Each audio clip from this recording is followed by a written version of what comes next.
This recording is protected by copyright. No part may be reproduced without the prior permission of the University of South Australia.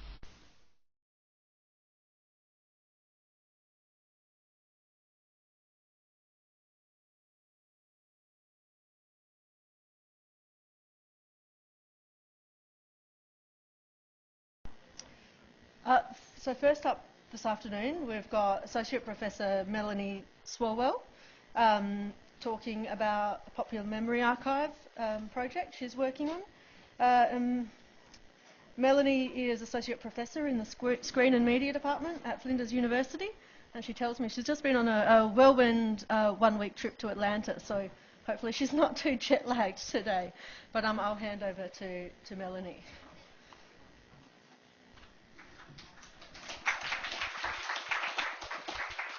Thanks very much, Christy. No, that was a full 2 weeks ago, so, you know.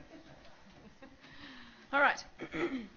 So, let's get off and running.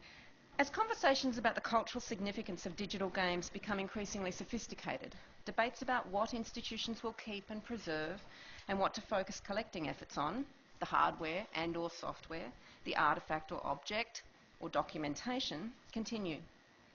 One area that has not yet been fully explored is the potential for player memories to contribute to building games history, to become a resource for both institutions and current and future researchers. In earlier work, some of us have charted the way that game fans are already key resources in game history and preservation endeavours. And I should say, by way of explanation, this is a co-authored paper with two of my colleagues on the Play It Again project, Helen Stuckey and Angela Dalianis.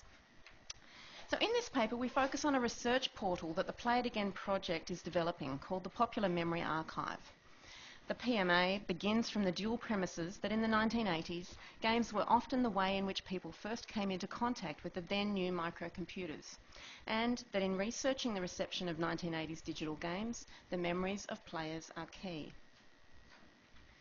So let me just give you a little bit of a quick overview of Play It Again, which is a game history and preservation project that is focused on locally written digital games in 1980s Australia and New Zealand, of which I am the project leader and a chief investigator. So you can see there's a range of different parts to this project, as befits digital preservation, digital history project in general. I'm very pleased to have one of my colleagues from New Zealand, Ian Welch, here today, who's working on the computer science technical stream of things. We have a focus also on media history and fandom, legal issues, of course, and we have a number of cultural institutions as partner organisations, because this is a linkage project funded through the ARC. So our partners are the Australian Centre for the Moving Image, the New Zealand Film Archive, and the Computerspiel Museum in Berlin. Okay, so this paper presents and discusses the Popular Memory Archive being developed by a part of the Play It Again team, largely the ones over on the left-hand side. And it has two main aims. They are to allow us to display some of the results of our research on local 1980s digital game titles to the wider community in a combined online exhibition and discussion environment, and to invite the wider community to contribute their perspectives so that memories, artefacts and information can be collected about this popular medium. So the Popular Memory Archive is in the final stages of preparation at the moment. We're going to be launching it next week in Melbourne.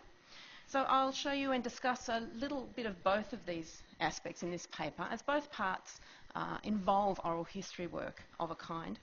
But I'm going to go on to focus on player memories specifically.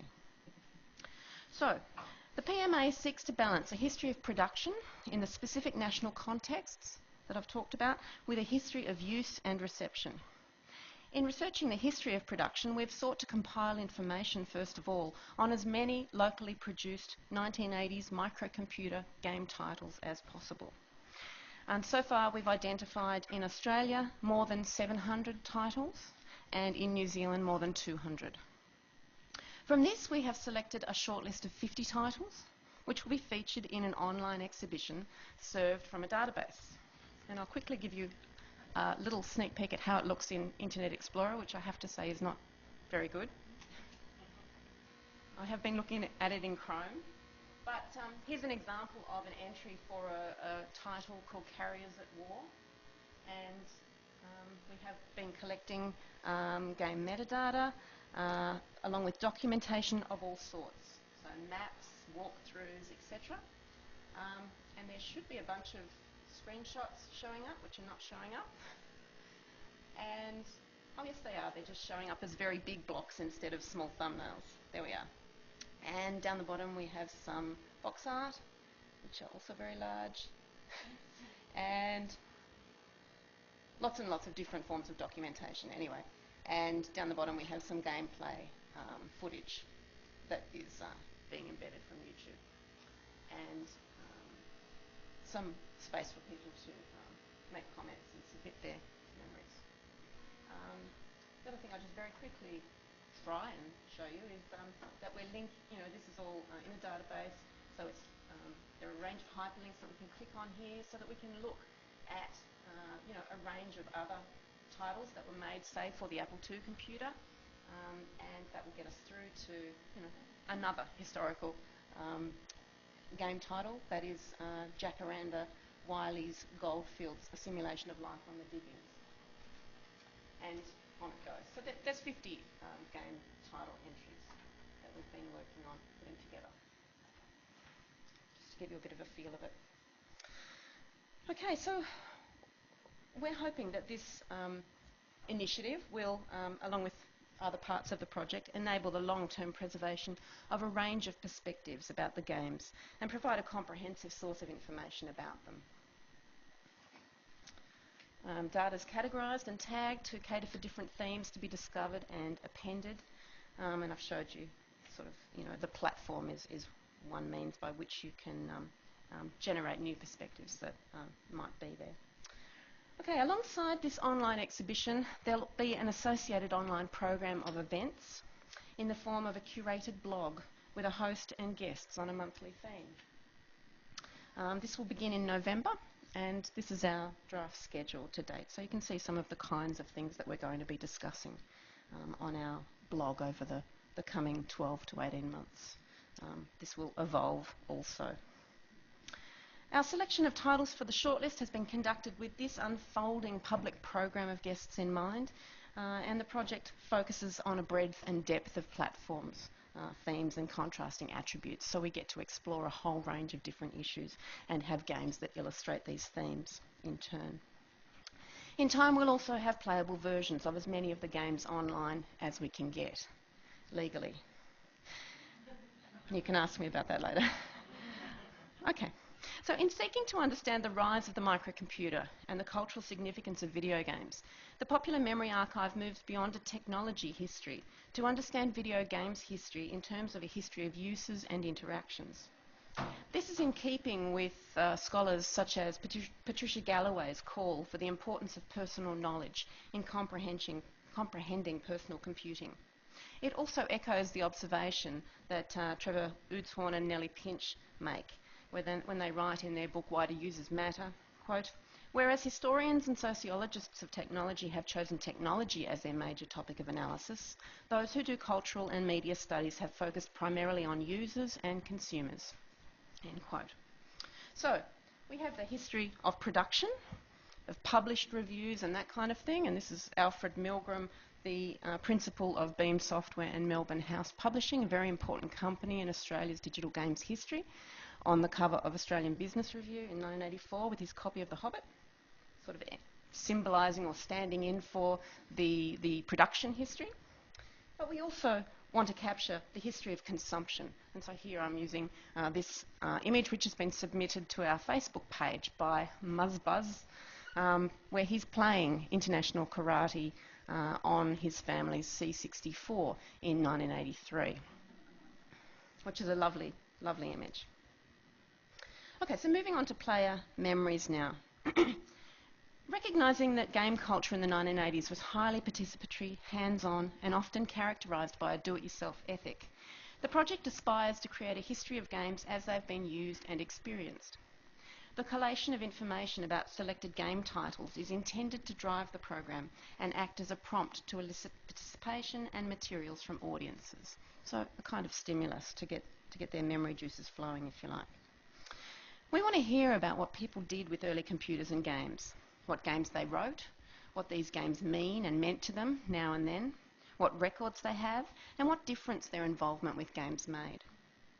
It's hoped that contributors will add to the knowledge base not only their experiences, but also artefacts that might be in their personal collections and might be in need of preservation, such as images, videos, documentation, and information about programmers, designers, and publishers. For the duration of the Popular Memory Archive's active life, which is expected to be about 1.5 years, users will be able to submit comments, images, video and other files to the site. And there'll be a range of ways in which they can participate. So, games form a bit of a special case working in this area because fan communities have been active for many years in collecting the artefacts themselves, as well as collating information on them, and indeed going on to figure out some of the solutions to the technical problems that born digital artefacts present in terms of preservation longer term. They've well and truly beat cultural institutions to it. They've been operating outside institutional structures, often with minimal bureaucracy, making them highly agile and focused on what are often niche fields of inquiry, but able to draw on the combined knowledge of large communities which operate along gift economy lines. So whilst many have been involved with creating specialised techniques, as I mentioned, to help with game preservation, it's the collective intelligence that fans have of games which is of most interest to us in the context of the Popular Memory Archive. Fans have knowledge about the playing of games, the played games, and the played with game, which is a reference to sort of one of the debates that's raging at the moment about, you know, how do you preserve a game? Should you even bother trying, or should you just document the community and the user-generated content, etc., that's come out of that? Okay, the research team ACME and the New Zealand Film Archive recognise that knowledge about the history of digital games is currently held by the games community, not cultural institutions. And we've done a little bit of a sort of, side-by-side approach here, where the museum is still really playing catch-up. They're still working with an object kind of focus, and they've not been putting a lot of resources into born digital cultural heritage. By contrast, fan communities have been at it for a long time. They're expert, really. Some of them are amateurs, some of them are professionals. They are drawing on a skilled community and largely ignoring the legal environment, though that's not always the case. Okay, so in considering our approach to exhibiting information about and collecting documentation on games, we've looked to the databases that have been created by retro computing communities. Fan sites such as Hall of Light, World of Spectrum and Lemon 64. Some of them have existed for nearly 2 decades, and they've gone through iterative design processes which have really set the standard for how we think a popular memory archive should function. Here's an example of the entry on Lemon 64 for one of the Beam software games, Way of the Exploding Fist. And it just shows really, I suppose, I mean, you start to see some of the comments down the side there that I'll talk about in a moment. It starts to show that sites like these, which are built around digitally native content by a digitally literate community, how they might provide memory institutions with the blueprint for what sites seeking to elicit popular memories might look like. Okay, so what do we expect to get from our Popular Memory Archive? Well, we're hoping that it's going to generate oral history-like fragmentary recollections from users, whether stimulated by the monthly hosted discussions or spontaneous reminiscences or user-generated forum threads. Depending on our audience, which we expect will comprise a mix of retro gamers, collectors, occasional players, and other users who are simply interested in issues such as intellectual property, preservation, etc., we believe contributions are likely to have some particular qualities. Fan discourse issues from a situated knowledge that's based on lived experience. Fans and players typically understand games as a set of experiences. Some of these retro gamer sites, which are motivated by nostalgia and a personal past with the software and hardware, can frame games in a very intimate dialogue. Here's that same game's cover, Way of the Exploding Fist, and the comments on this title at Lemon64, I've just blown them up a little bit here for you so you can read them, on this game include people's memories of the first time that they played it. They don't just focus on the game itself, but where and who they played with, the time it took for the tape to load, and their first encounters with the infamous Bruce Lee scream on the loading tape.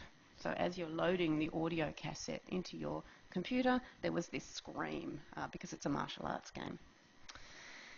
Okay, so many retro game sites are platform specific, and the romance of particular machines and their idiosyncrasies plays a major role in the hearts and minds of their user communities. Comments on such sites offer a combination of personal passion and specific knowledge, as these illustrate. And I'll let you read those. These two comments situate Way of the Exploding Fist within a comparative discussion of the beat-em-up genre, of which it was one of the first for the home computer. But they do so in the voices of people who cared, including one who was inspired enough to go and study karate. So we expect that the PMA will deliver valuable contextual information about playing games in the 80s.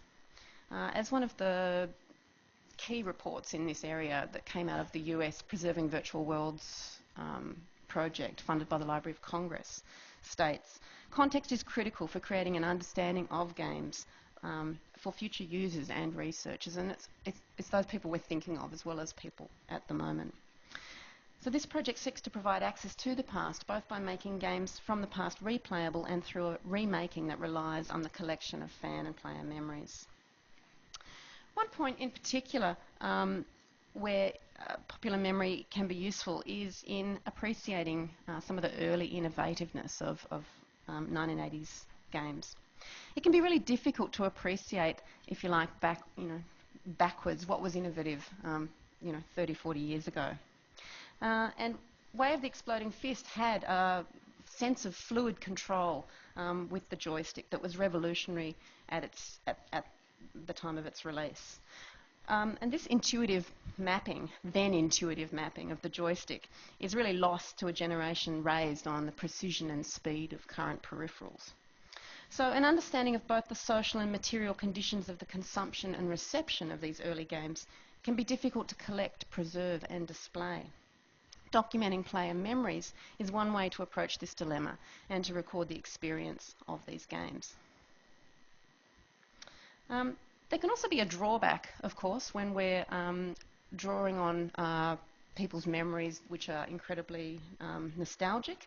Some game aficionados are extraordinarily committed to the gaming experiences they've had in the past, to the extent that we might find that their motivations come into conflict with the more critical approaches of scholars and curators.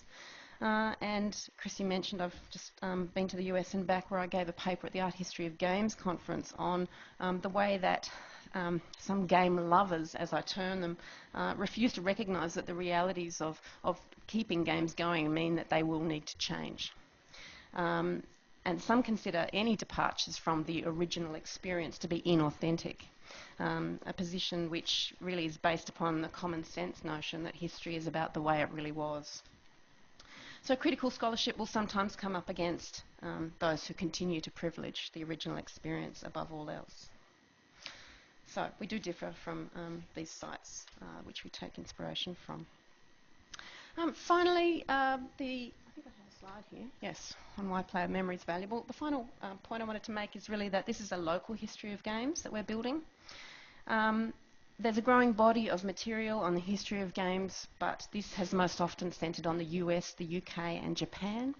I've been working on this since about 2004 in terms of New Zealand, and I'm noticing now there's a range of other local games historians popping up from different parts of the world. You might think this is a global industry, it must just be the same everywhere. Let me tell you, it's not. So there are really important local stories to be uncovered, as in the case of Beam Software and some of these other titles which have been big at home, but also even bigger overseas, and virtually nobody knows about them. So the Popular Memory Archive will also be a resource building endeavour for historians of technology and media, as well as the interested public. We're really looking to crowdsource some of this information that we know is out there, because it certainly isn't being held within cultural institutions. They have very small collections of digital games at the moment, you know, and collections of software more generally. Okay. So I might move on to wrap up. The Popular Memory Archive offers one possible model for documenting the cultural memory around early digital games. This is a nice slide from a Beam software title called Aussie Games. Games were and are a popular media form, and so we want to hear the voices of those who played them and collect these into a demotic archive, that is, literally, of the people. Ideally, the PMA will reflect how an online exhibition and collection might blend the voices of game designers, players and retro computing hobbyists with those of the museum professional to produce a richer understanding of this era in computer culture.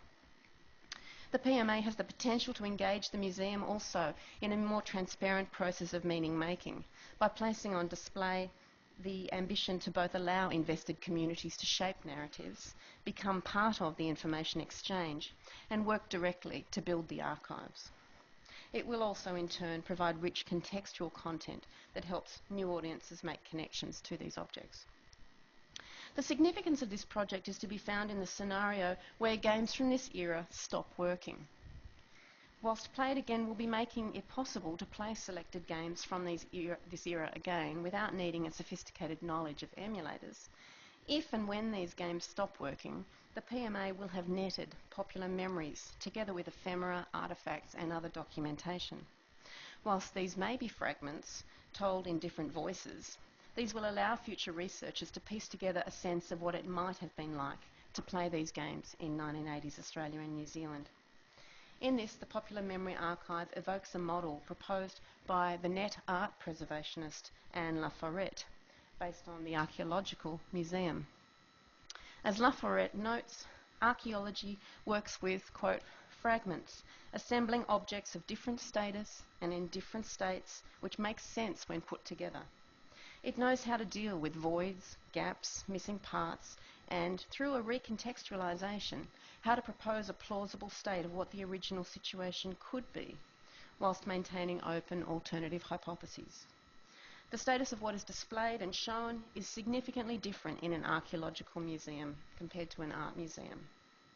Visitors are aware that what they are seeing and experiencing is reconstructed. They do not expect to see an object that is identical to what it was when it was made. Thank you.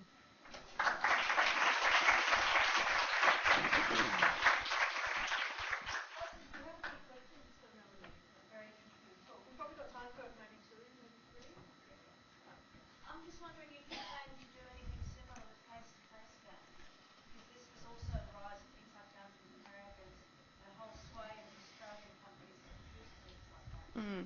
No, our focus in this project is on microcomputing. So that's the term that's usually used for, you know, small computers that appeared in the home from the mid-70s. And whilst I'm certainly interested in a range of other forms of gaming, I've done work on LAN gaming, which is sort of perhaps a more recent phenomenon in terms of the face-to-face, but with computers. And you know, I've researched the arcade and console histories as well, and tabletops in New Zealand. This project is focusing on microcomputer games, so that is the games that people could play at home in a programmable microcomputer. There's a question right up to that. Thank you. I'm wondering how you went about choosing which game You can have access to the spreadsheets, which have the full 900 odd titles. They're on our blog. We have gone through and tried to come up with some criteria to determine significance. So it's a choice. Some get left out, inevitably. We've looked for really to illustrate a range of those themes that we're going to be talking about in our monthly blogging schedule. So where the beginnings of the industry were, what's distinct about the local Australian and New Zealand scenes. So there were, particular local computers that people designed many, many games for. So in terms of numbers, the Micro B computer, for instance, there's just hundreds and hundreds of titles for that. So we needed to include that. We've got some in there that will illustrate the tricky legal situations of, using IP, for instance, from a pre-existing product like Asterix. That's a situation that we'll be delving into in more detail in our monthly discussions with lawyers. We've also got some unpublished game titles in there because we are seeking to show that it's not only published titles that were important. One of my own interests is in homebrew gaming, and so I'm working on a book on homebrew, and though these might have only gone around locally and not been published, I think they're still very important in terms of what people did with early computers and showing us that people were inspired to teach themselves to program in order to write their own games. So there's a range of these kinds of things. We've tried to be as inclusive as we can, and we're very even-handed. We have 25 from New Zealand and 25 from Australia, which is most important in trans-Tasman terms. I've got a quick follow-up question there. Are there any examples still surviving of these homebrew games, these games that were coded up by Yes, yes, definitely. But they are fragile. They are stored on tape cassettes often, or early diskettes. Do people know the problems with deterioration of these media? You probably know it if you have been working long enough in oral history to have recorded onto these things. But then there are added issues with discs, of getting the data off them, and hardware deterioration. The silicon in the chips of computers is actually expected to break down. Nobody knows how long there is. So digital preservation is a big series of challenges that we really need to get working on. And this project has digital preservation, outcomes as one of its core aims. Sorry, I've done that around the wrong way, but anyway, you know what I mean. We're working on digital preservation issues because if you can make an old computer game run, you can basically make a whole range of other things run as well. Games need to react in real time. There's less tolerance of, latency or speed issues or colour changes or any of these kinds of things than there might be in other kinds of software. So, yeah, very much focused on those outcomes. One more quick question for you, Poppy. Maybe Alison from History SA. I was just fascinated by the images that a lot of the person is commenting on games and gaming. I'm very aware of it. But are you planning to put any of the analysis on a broader cultural frame? So I'm at National and I was taken on an image of the Australian game, the OHAA Sylvie, but also masculinity and gender, which also struck me very strongly from the images we were looking at. Is that part of the It's not part. Sorry, is that part of? the analytical framework that you're operating within? No, we're working more in terms of media history, and that doesn't exclude by any stretch of the imagination analyses of gender and whatnot. I mean,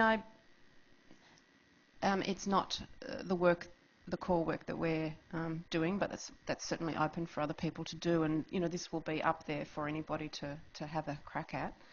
Having said that, I'm certainly aware of the gender issues, and it's actually quite interesting looking at how people learned to code and the programs that they wrote. So from my own research over some 8 years or so with people who did program early computers, I've been interested to note that there's a lot of women who were doing this. Probably more blokes than girls, and we're often talking about teenagers, so I'm not being dismissive in my terminology there, but yeah, it's a factor. It's not one of the main things that we're looking at, though. Just a comment on that. My eldest daughter